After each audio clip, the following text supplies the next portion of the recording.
Bom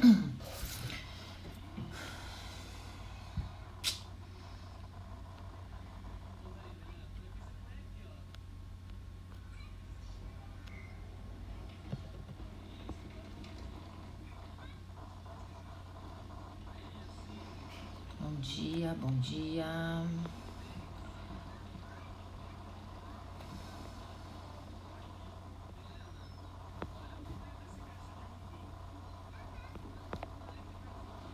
Demorei um pouquinho hoje, mas estamos aqui, né? Hoje é feriado aqui em Oz. Graças a Deus, delícia. E só que o Gabriel resolveu acordar muito cedo. Bora, né? Até que foi bom, porque às vezes ele vira à noite mesmo, né? E acordou às 4, me chamou, quis tomar suquinho. Aí a gente desceu, conversou um pouquinho. E aí consegui fazer ele dormir, já era também... Eu nem sei que hora que era, acabei dormindo um pouquinho com ele. Mas tudo bem, estamos aí. Bom, o assunto de hoje é sobre vida social, né? Ai, gente, deixa eu arrumar aqui rapidinho, pronto. Então, o assunto de hoje é sobre vida social e autismo. É um assunto que a gente vê pouco. Eu não escuto muito falar sobre isso, mas é um assunto bem recorrente, é algo que a família vive e precisa se adequar, precisa de ajustes, né? Senão complica demais. Então, por isso que eu quis vir falar um pouquinho com vocês sobre isso, ainda mais que vai ter o carnaval aí, né? Às vezes a gente fica um pouco frustrado porque queria fazer igual todo mundo, queria sair, queria, né, aproveitar, e muitas vezes a criança não vai acompanhar, né? Então, o que fazer, né? Sabe que uma vez eu li uma matéria de um pai falando sobre luto parental. Desculpa, nada a ver. Luto social, né? Tem o luto parental, claro, mas esse pai estava falando exclusivamente sobre o luto social. Foi algo que me chamou bastante atenção e eu fiquei assim bem tocada com aquilo. Eu não estava vivendo esse momento ainda, apesar de já ter o diagnóstico do Gabriel, mas eu não tinha vivido isso ainda. E eu fiquei um pouco chocada, né, de ler que a vida social muda muito, né? Então, assim, os interesses precisam mudar, aquele entusiasmo que a gente tinha antes em sair com os amigos, ele acaba, no começo ele fica bem abalado, de verdade, e depois você vai se adequando, mas você passa mesmo por esse período difícil, né? De ter que sair, né? Às vezes você desiste de sair porque você sabe que vai ser muito trabalhoso, que você não vai conseguir ficar naquele local por muito tempo. Então é uma frustração, né? A gente tem sim realmente uma frustração dessa vida social que passa a ser outra, que precisa ser outra. Então você passa por um luto, né? De primeiro você se negar, achar que vai ser tudo daquele jeito, tudo dessa forma, que era antes, e de repente não é, né? Você começa a se deparar na realidade com coisas que você não gostaria, com coisas que você não está preparado para viver, né? Então é bem difícil. Eu tenho uma lembrança de um dia que eu acho que foi quando a ficha caiu realmente, que foi um aniversário da Elisa. Nós fomos num restaurante para comemorar o aniversário dela e o Gabriel ficou até bonitinho, mas de repente ele começou a ficar muito inquieto, começou a querer sair, andar pelas mesas, assim, começou a ficar muito irritado. E foi bem a hora do bolinho, né, que a gente ia cantar um parabéns pra Elisa. E não deu pra ele ficar, não teve condição nenhuma. O meu marido teve que pegar ele, levar pro carro pra ele se acalmar um pouco. E cantou parabéns eu e a Elisa só. Então foi um momento que eu sei que foi difícil para ela também, mas a gente conversou muito sobre isso e ela entendeu, como sempre, né? Ela é maravilhosa. Mas que causou, assim, um choque de realidade, né? De que a vida, a partir daquele dia, né? Ela estava começando a mudar de verdade, né? Que não dava mais pra gente fazer tudo do jeito que a gente fazia e tudo bem, né? Então a gente teve que passar por esse processo de adaptação e aceitar, né? Que eu acho que é o principal, você ter essa aceitação, né? Acalmar o coração e tentar de alguma forma fazer com que essa vida social ela seja engajada novamente, né? Que você possa, sim, a gente tem, mas que um pouco diferente, né? Então, hoje a gente pensa um pouco antes de sair, que ambiente que como quantas pessoas, se é muito fechado, se a gente vai ter uma liberdade para sair, se precisar com o Gabriel, né, dar uma volta, depois retornar para o local. Então tudo isso a gente analisa e algumas vezes sim a gente evita. Então para esse lugar a gente não vai e vamos fazer uma outra coisa. Então é um processo, demora um pouco para você aceitar, para você entender, né, que a vida muda em todos os aspectos, né? Por isso que eu tenho falado muito sobre o autismo, porque ele afeta todas as áreas, né? Ele afeta o relacionamento, mãe e filho, pai e filho, irmãos, família, ele afeta a vida social, a vida escolar, né? Então são adaptações diárias que a gente tem que, né, perceber, né, buscar ajuda se for necessário, mas que é possível sim, é possível você ter uma vida normal, uma vida leve, uma vida tranquila, dentro dessas características que são importantes. Então, assim, conhecer bem o seu filho, não é. A gente fala muito em conhecer o autismo, né? Tudo, mas eu acredito que para além disso é importante você conhecer o seu filho, né? Porque seu filho tem gostos, o seu filho tem preferências, o seu filho tem humor, né? Tem dia que tá bem, tem dia que não tá bem, né? Não é só o autismo que influencia, né? É a criança como qualquer outra, né? Quantas vezes que você provavelmente já saiu e seu filho começou a chorar, não queria ficar ali de jeito nenhum e você teve que voltar, enfim, né? Isso faz parte do mundo materno, da parentalidade, né? Essa relação que precisa ser moldada, é muito importante. E no autismo não é diferente, mas talvez custe um pouco mais, mas não que não vai acontecer, né? Eu costumava levar o Gabriel muito no Sesc, que é aqui pertinho, que é um lugar bem gostoso, tem uma área só para bebês e crianças bem pequenas, é muito legal, né? E eu me lembro também, eu não tinha o diagnóstico ainda do Gabriel, mas estava naquela desconfiança e tal. E ele chegou lá pela primeira vez e ele não brincou com nada. Ele não interagiu com nada. Aquilo me frustrou imensamente, assim, eu tive uma crise de choro até, porque eu não me conformava com aquela situação dele estar num lugar tão incrível e ele, na minha cabeça, no meu pensamento, ele não aproveitar, ele não curtir, não tá ali presente, tá ali só no mundo dele. Então, para mim, aquilo era um isolamento social, pura e simplesmente. E eu sofri bastante, porque eu não entendia o que se passava na cabeça dele. Então, para mim, não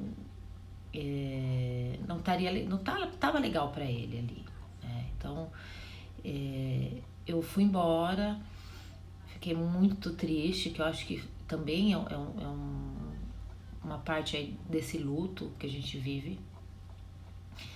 E depois, com o tempo, eu fui entendendo que sim, aquele local é um local que ele gosta, que ele se diverte, mas não é como as outras crianças, né? Como a maioria das crianças. Ele tem uma forma própria, né, de interagir, de se divertir. Apesar dele não estar com as outras crianças, ele está sim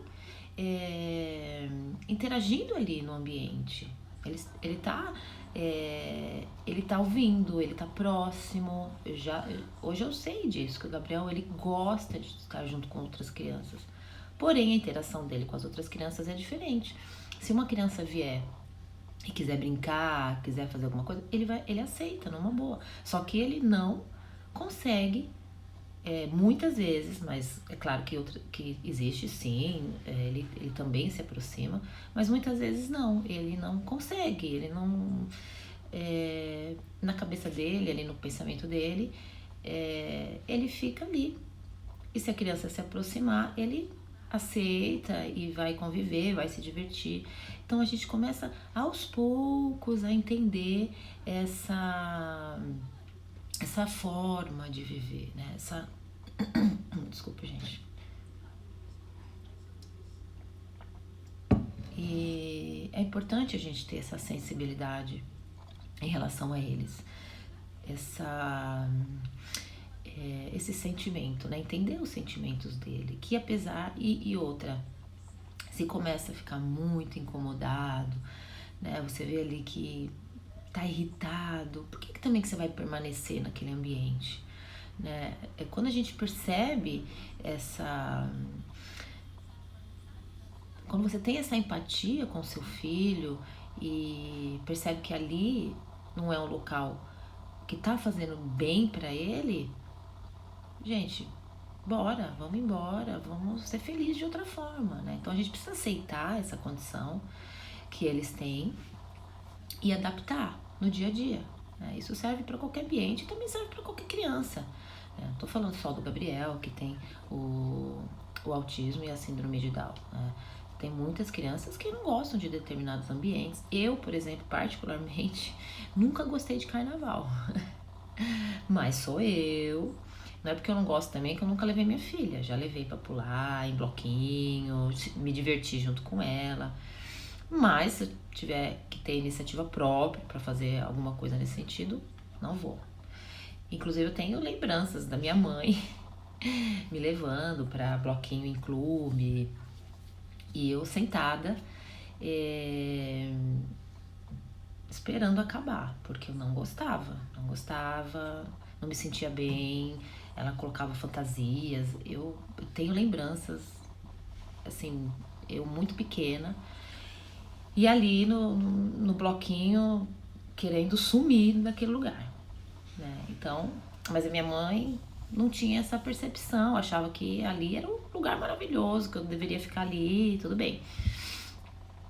Então, a gente tem que ter essa sensibilidade de perceber também o que o meu filho gosta, né? Não é só porque ele tem autismo que ele não vai estar em nenhum lugar, né? Não vai interagir em nenhum lugar, nada disso, né? Eu já levei o Gabriel quando era menor, bem menor, já levei em bloquinho, assim. Ele ficou um pouco, se divertiu um pouco, e depois a gente saiu, ficou tudo bem, mas tem locais que realmente para ele é muito mais difícil. Então eu vou fazer o quê? Respeitar. Mesmo que para mim aquilo seja maravilhoso, seja incrível, que eu ache, na minha concepção, que aquele local é importante, é bom para ele, né? Então, outra coisa que também eu acredito que seja muito importante é também não privar. de todas as né, ai, não gosta, ele se sente mal, né, ter essa concepção e não levar o seu filho para lugar nenhum. Não, eu não vou porque vai ter muita gente, tá sempre nessa negativa. Isso é ruim para eles, né, porque eles vão se isolando cada vez mais. Então a gente vai, o que eu costumo fazer? Eu costumo conversar antes com o Gabriel, né? Gabriel, nós vamos em tal lugar, vai a mamãe, o papai, a Tata, vai ser gostoso, a gente vai brincar um pouquinho. Depois, se você não quiser, a gente vai passear em outro lugar. Então, assim, ter essa conversa. Meu filho tem 4 anos, tem síndrome de Down, tem o autismo e ele entende. Ele entende quando a gente conversa com ele. Então, às vezes a gente fica nessa questão de que eles não entendem, de que eles não compreendem as coisas, e muito pelo contrário. Então, você antecipar as coisas para eles também ajuda muito. Eu, às vezes, uso figuras. Mostro, né, Gabriel, olha, nós vamos nesse lugar aqui, vai ser bacana, você vai se divertir, ou algum lugar que não seja tão bom, mas que ele precisa ir, como um cabeleireiro, precisa cortar o cabelo. Eu levei ele semana passada e ele não cortou o cabelo, não cortou. Por quê? Porque eu fiquei fora de São Paulo um tempo e ele teve que cortar o cabelo lá onde eu estava, no Paraná. E foi um pouco traumático, porque a cabeleireira ficou, acho que um pouco nervosa, acabou cortando um pouquinho a orelha dele, deu uma picadinha assim na orelha, ele chorou muito e, assim, foi péssimo pra ele, porque ele ficou traumatizado, com uma coisa que já é ruim, porque ele tem uma sensibilidade muito grande, ele não gosta que mexe na cabeça dele, no cabelo dele, não gosta de jeito nenhum. Pra lavar é difícil. E aí aconteceu isso. E quando nós voltamos pra cá, aí eu fui levar ele novamente pra cortar. Então ele já entrou, assim, bem arredio. E é uma pessoa que já tá acostumada a cortar o cabelo do Gabriel. E aí a gente tentou de todas as formas. Eu antecipei, mostrei pra ele o tio Alê, falei, nós vamos lá, a Tata vai cortar, a mamãe vai cortar, depois o Gabriel, vai ser bem rapidinho. Conversei, falei. Mas na hora não funcionou. Mas o que o Alê fez? Ele se aproximou do Gabriel novamente. Então, assim, ele retomou aquela confiança que o Gabriel tinha perdido. E é um processo. Né? Então, eu não vou forçar. Eu sei que vai ter uma hora que ele vai ter que cortar, fato. Mas a gente tem que ter um ritmo diferente com eles. E aí não cortou, a gente até fez com que ele sentasse, mas ele se negou. Então eu falei, então vamos esperar mais um pouquinho e nós vamos voltar e vamos cortar. Expliquei isso pra ele, que tudo bem, que aquele dia não ia cortar, mas que a gente precisava cortar o cabelo. Então, numa outra oportunidade, a gente vai voltar e vai cortar. Então, assim, né, são adaptações, né? Dentista, a mesma coisa. O Gabriel também passou um momento traumático. Acho que talvez até, assim, por um desconhecimento meu, e porque ele precisava fazer um procedimento lá. Opa. A gente segurou, teve que segurar ele pra fazer, ele chorou muito. Foi bem difícil. E aí eu também fiquei muito traumatizada, confesso. Mas eu quis fazer, a dentista quis fazer e aconteceu. Enfim, né? A gente não pode também ficar se culpando, a gente tem que usar isso como um aprendizado. Ponto. Vamos aprender e vamos refazer. Então agora eu tô levando ele numa outra dentista, uma odontopediatra bem especializada. Essa outra também era, mas enfim, não deu certo. E mesma coisa, nós fomos a primeira vez e não deu certo. Ele mal entrou na sala. Depois de meia hora ele entrou na sala e não quis nenhum contato físico com a dentista, nenhum, não deixou. Ela quis mostrar os instrumentos, o ursinho lá com dente para ele escovar, nada, não quis. Então a gente só manteve, né, respeitou esse sentimento dele e deixamos. Então marcamos depois de uns 15 dias, pouco menos. Então quando ele chegou novamente, a cabeça dele já era outra. Ele se sentiu mais confiante, porque a primeira vez que ele foi, não aconteceu nada de ruim para ele. Então aquele sentimento ruim da outra vez foi embora e começou a dar espaço para uma confiança, né?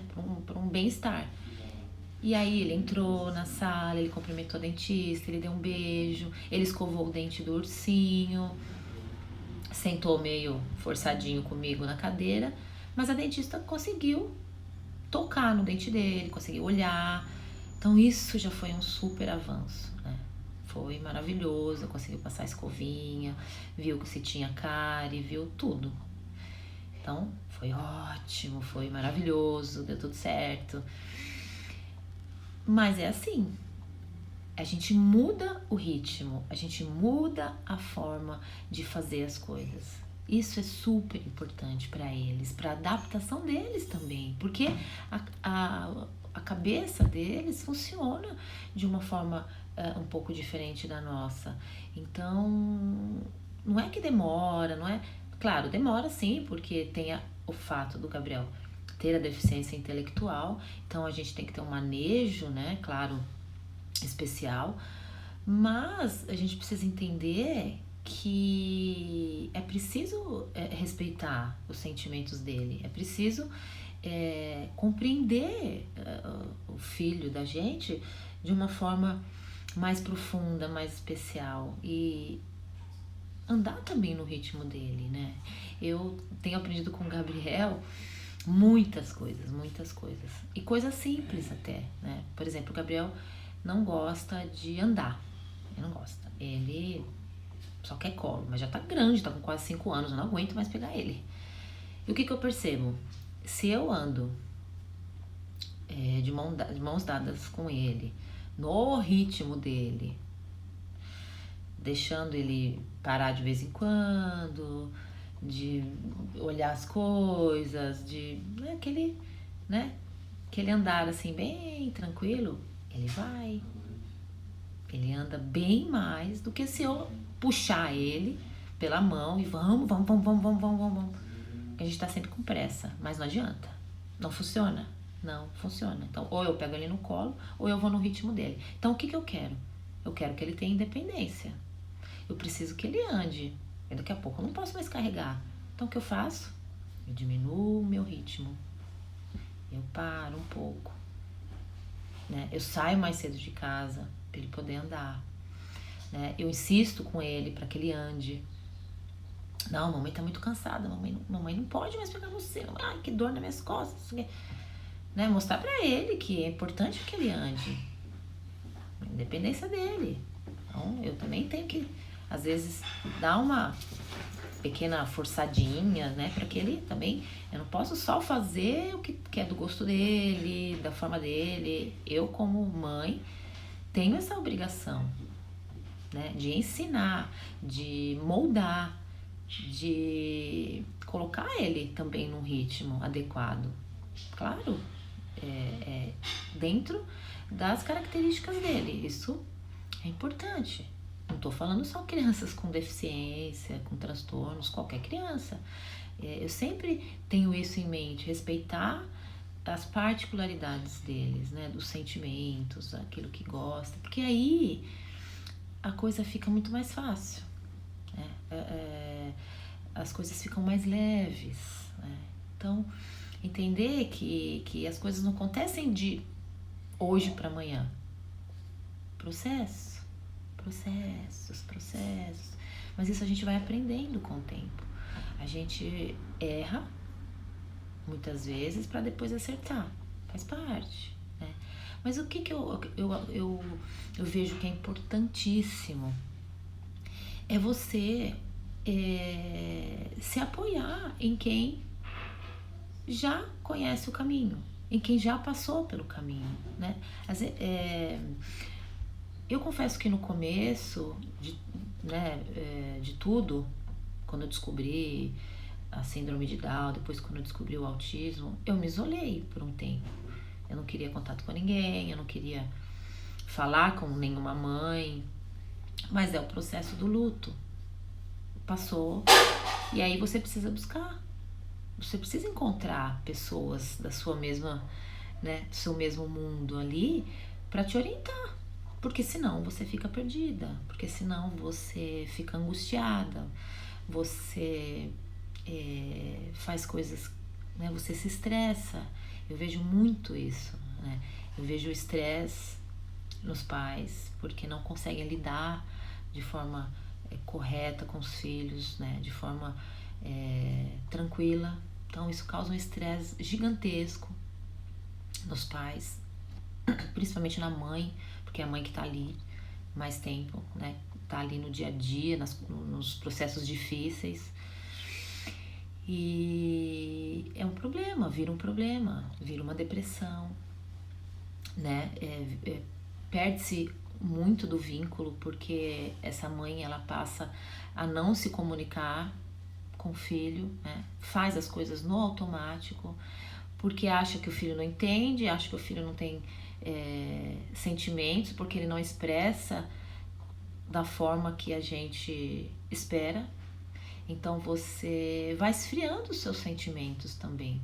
E isso não pode acontecer, porque também causa um estresse neles, né? Causa uma tristeza neles. Sem dúvida, sem dúvida. Mas eles não conseguem expressar. Muitas vezes eles nem falam, né? E aí como que você vai fazer? Eles não falam, mamãe, tô triste. A minha filha fala, mamãe, tô triste. Mamãe, não gostei. Mamãe, tô chateada. E o Gabriel? Não vai falar dessa forma, pelo menos por enquanto não. Mas ele tá crescendo, ele tá se desenvolvendo, né? E se não tiver muito amor envolvido, muita paciência, muita empatia, fica difícil. Fica difícil pra gente, fica difícil pra eles. Então,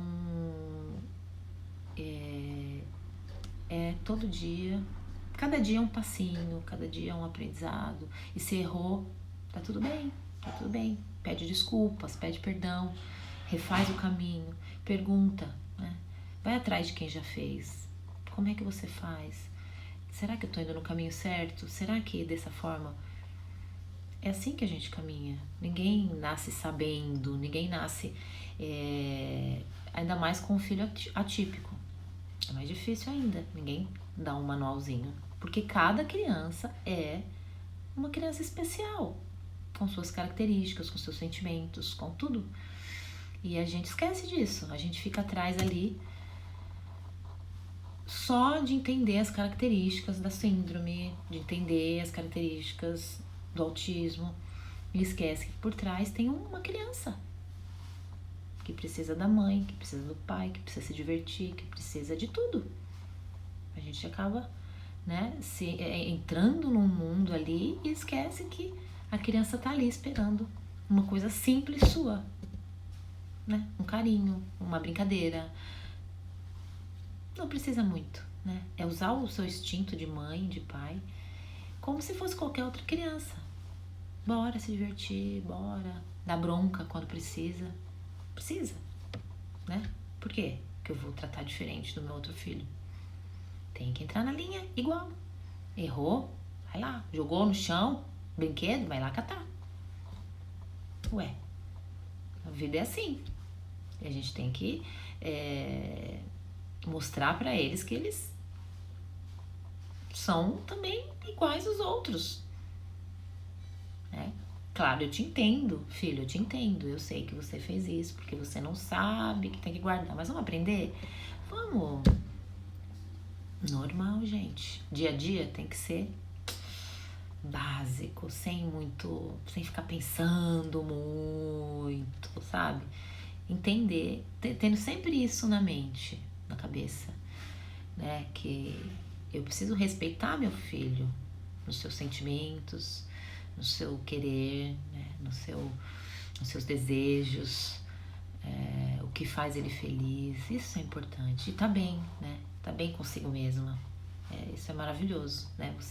Quando o seu coração fica leve, quando você aceita, quando você entende, você só passa coisas boas pro seu filho também. Então é se cuidar, procurar se entender também, né? Se aceitar, porque às vezes a gente se culpa por ter um sentimento ruim, assim, em relação ao filho, às vezes. Ai, por que eu tenho um filho assim? Por que, né? Ai, que inveja daquela outra criança, que meu filho podia ser assim. Ué, isso é sentimento de mãe. Faz parte, faz parte. Eu passei por isso. Eu passei por isso na gravidez do Gabriel.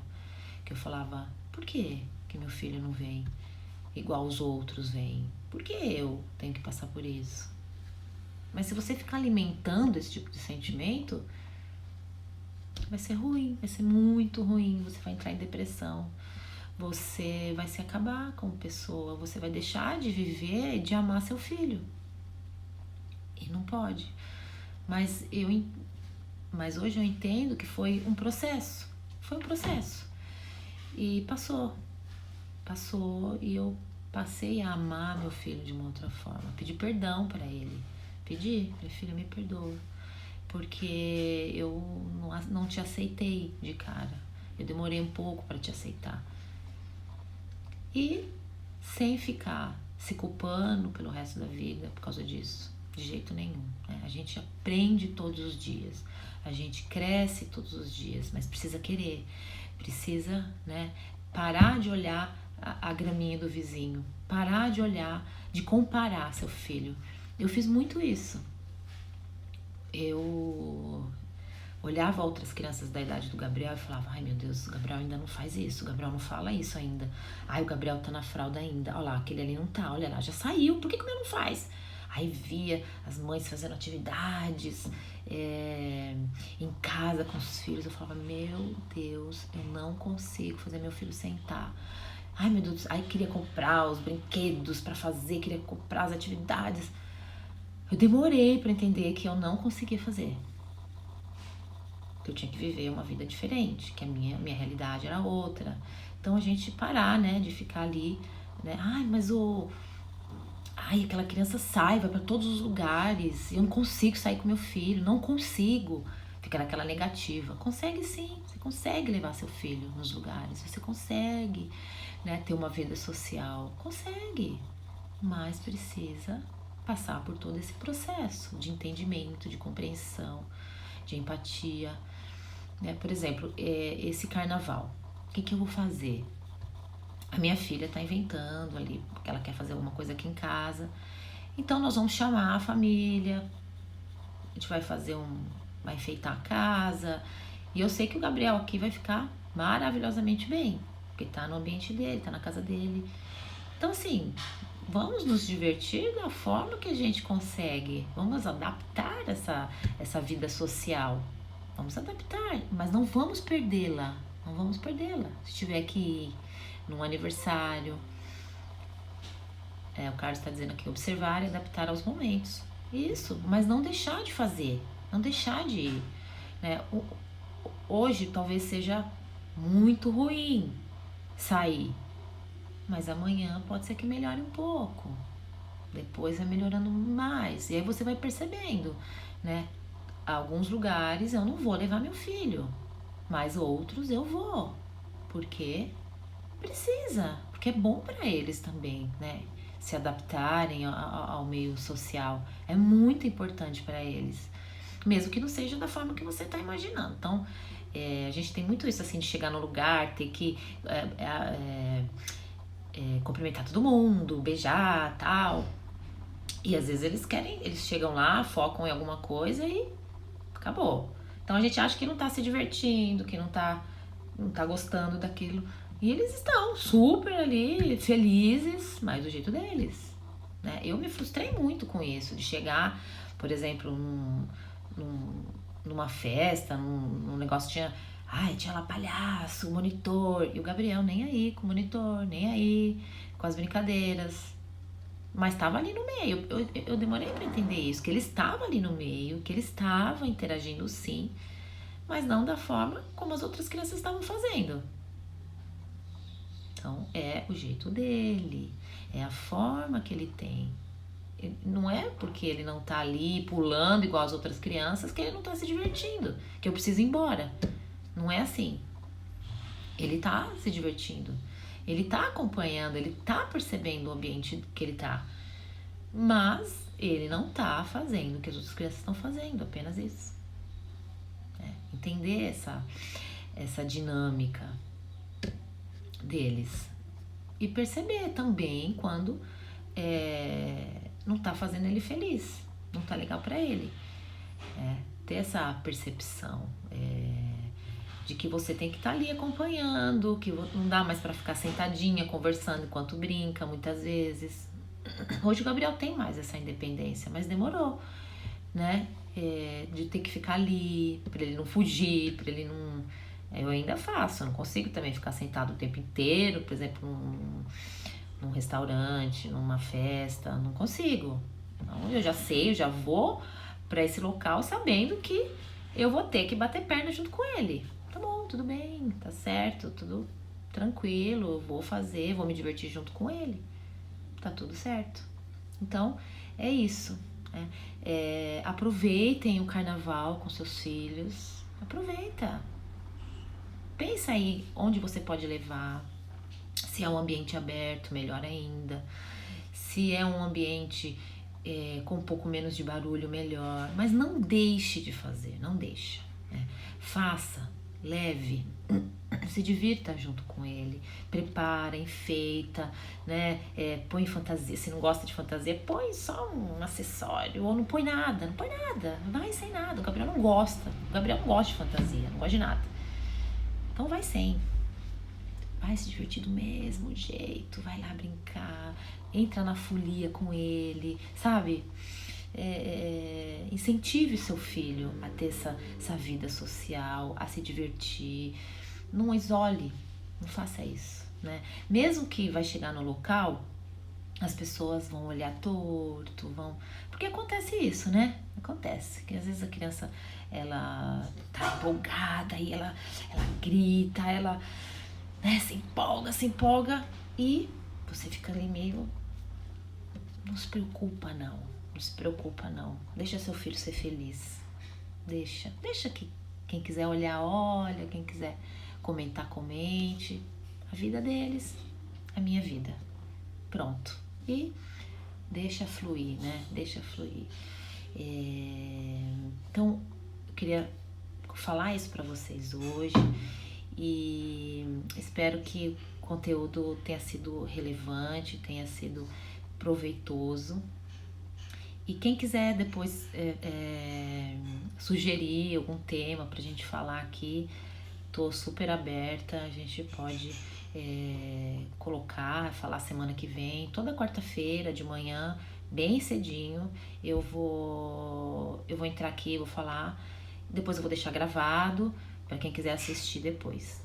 É importante, né, a gente ter essa empatia, a gente ter essa conversa, né, porque eu vivo, eu tenho experiência, né, eu ganho experiência e eu consigo transmitir um pouco dessa experiência. Eu acho super importante e super válido. Tá bom? Bom carnaval, bom feriado, aproveitem, se divirtam, tá? E depois me conta como é que foi, tá bom?